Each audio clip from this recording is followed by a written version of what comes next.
Bonjour Hervé, Bonjour Cédric. merci de nous accueillir dans les bureaux de Pictet Asset Management France sous le micro de Patrimoine 24. Tu es le directeur général France de cette très belle maison. Notre discussion est l'occasion de te poser la question en cette fin d'année 2023, du bilan 2023 pour Pictet Asset Management. Alors ça a été une année très intense qui nous a permis de renforcer notre emprise sur le marché des conseillers en gestion de patrimoine. Ça a été aussi pas mal de succès du côté des grands distributeurs avec lesquels nous avons lancé des produits en marque blanche, un sur une gestion flexible et un sur de la structuration. Et du côté des institutions, nous avons pu avoir un appel d'offres sur le Japon, sur des actions japonaises. Quelles sont les actions que vous avez menées concrètement ? Alors, on a beaucoup travaillé sur l'information dans des marchés qui sont risqués, qui sont très changeants, comme ceux de 2023. L'important, c'est qu'on informe. On a beaucoup informé sur les thématiques. On a beaucoup travaillé ensuite sur la demande. La demande s'est exprimée sur les taux. Donc on a poussé, je dirais, des produits sur le crédit. Et ensuite, on a beaucoup travaillé sur nos convictions. On a des convictions fortes, en particulier sur la Chine et sur le Japon. Le marché japonais est un des marchés qui a été les plus performants en 2023. Donc on a été très très actifs sur ce thème.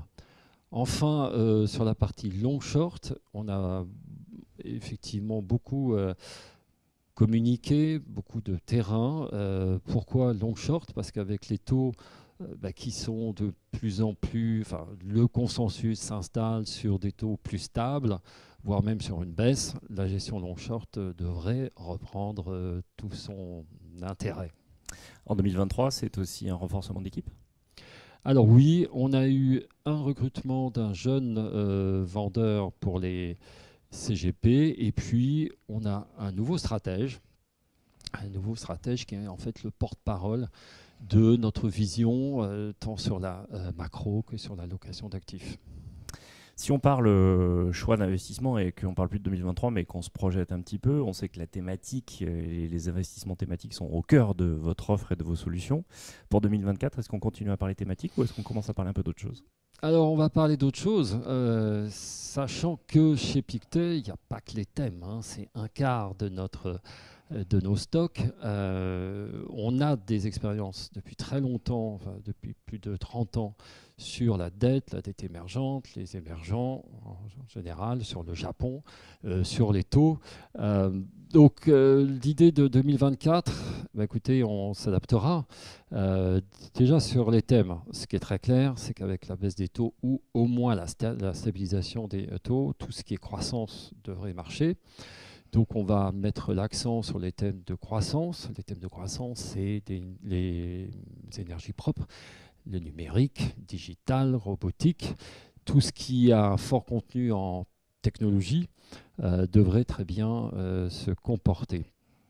Ensuite, la baisse des taux, donc il faut évidemment qu'on la joue. On va la jouer plutôt sur la partie du crédit, voire même le high yield. Donc ça, c'est quelque chose qui va se mettre en œuvre à partir de 2024. Enfin, la gestion long-short. Et enfin, les régions qui nous paraissent être les plus intéressantes, tant en termes de croissance qu'en termes de rebond, c'est Japon et Chine. On sent quand même que les convictions sont bien drivées par la baisse des taux qui est au cœur du scénario. Si on anticipe 2024 et même au-delà, quelle est la feuille de route pour Pictet Asset Management ? Alors c'est vraiment de rester dans la stabilité, enfin dans la croissance stable.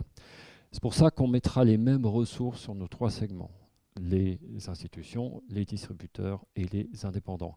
Moi, ce que je vise, effectivement, c'est qu'on répartisse bien sur ces trois segments parce qu'ils n'ont pas les mêmes cycles. Donc ça va nous permettre d'avoir une croissance stable et de passer le cap des 10 milliards, qui est un cap que je vise pour 2025. Belle ambition. Ensuite, en termes de produits, c'est un peu ce que je vous ai décrit. C'est-à-dire qu'on va essayer je dirais, de mettre en œuvre des ventes plus diversifiées, que l'on sorte un peu de notre image de gérant thématique exclusivement. Parfait. Merci Hervé pour cet échange. Merci Cédric. À bientôt. À bientôt.